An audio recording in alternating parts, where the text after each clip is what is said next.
Well, finally at 5, it's time to answer one of your questions in tonight's Ask Mark. And this is a good one. This is from Michelle in North Phoenix. She says, do you have a favorite book you recommend, and why is it your favorite?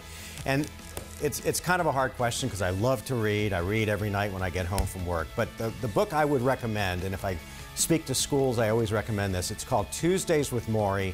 It's by Mitch Albom, and it's the story of, well, Mitch Albom was a student for a professor named Morrie who came down with ALS. And over the course of this semester, Morrie, who is dying of ALS, teaches Morrie how important it is to live every day. And I think it's some really good information. Tuesdays with Morrie by Mitch Albom.